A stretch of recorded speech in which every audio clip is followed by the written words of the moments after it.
Hey everyone, this is Devin here, and today I have a really cool tutorial on matte painting, which is, I have a few examples, one of which is right here, and actually I'll be going over the scene in the tutorial.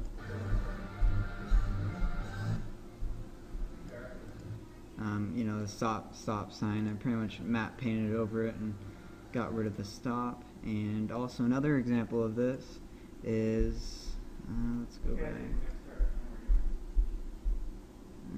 Here, initial experiment breakdown,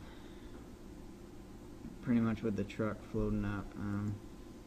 See, it's just matte painting, like duplicates of layers and motion tracking and a bunch of cool stuff. So let's get started. Alright, so I have the cinematic. I think it's query, so I'm going to drag into a new composition. Okay. I'm going to right click and go to track camera, and I'll come back when it finishes. Okay, finished tracking, and also I kind of cut down the scene so that it's the portion that I want to use, so that way I didn't have to track the whole thing, so because it can take a while for tracking long scenes. Alright, so once I have this, I want to track the stop sign, so I'm going to click on one of these points on the stop sign and right click and go to create null and camera. Alright, if you click off of that and you click on the null, you can see that it's tracked pretty good onto the stop sign. So that's our first step. Actually, since that looks good, I can click on this and get rid of the camera tracker because we no longer need that. Alright. The next step is to take a texture that you want to track into a certain surface. So, like right here, I'm going to take off one of the pieces from the red from the stop sign and place it over the stop. So pretty much we get rid of that, and we could do that for anything else in the scene, but just make sure on the motion track you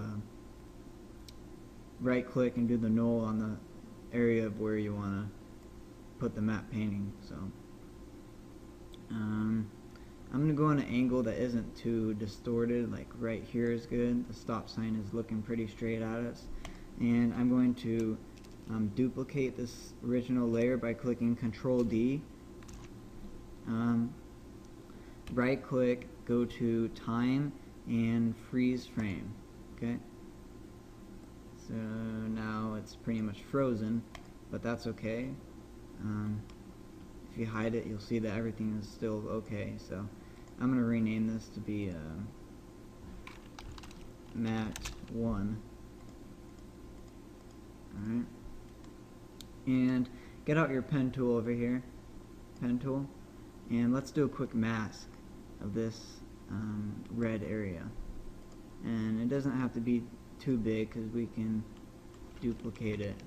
Actually, I'm going to do this part down here. Okay. Now, the next step is to make this a 3D layer, which if you don't see the option right here, click the toggle switches / modes, and then you'll see this little 3D box thing. Enable that. Okay. Now you can see that it's obviously not tracking with the stop sign. That's because it's not in the correct position. So click on the track null and go down to transform and position. Click on position, go to edit copy, minimize that, go back to the matte that you just made and go to edit paste. Okay, now it should be in the correct spot and it'll track, but it's super small, so click S for scale on the matte and scale it up to around its original size. Okay, so now you can see that it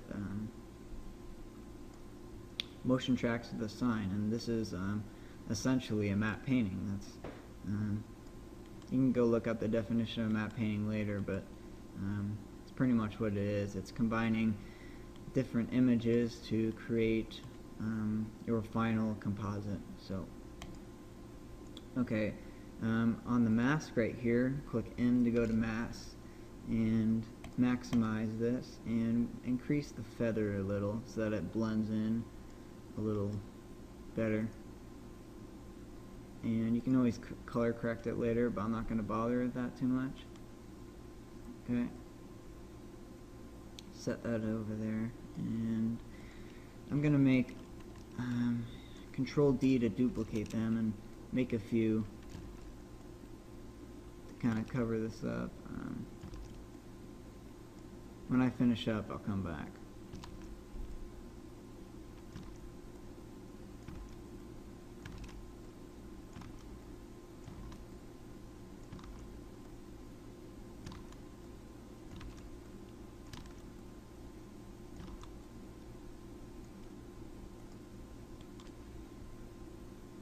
Okay, I finished up with that, and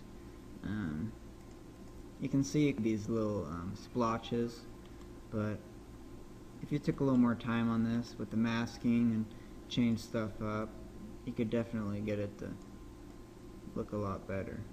Yeah, change the feathering and stuff like that. So if I move these over a little, it'll look a little better. Okay. But now, if you zoom out and you scroll through, you can see that there might be you might have to move some of these mats. The motion track isn't always perfect. See right here. Maybe you can just scale them up a little. You could scale them all up at the same time by selecting all of them by selecting the first one and hold shift and select the last one. Select click S and increase the scale, and then you can kind of drag them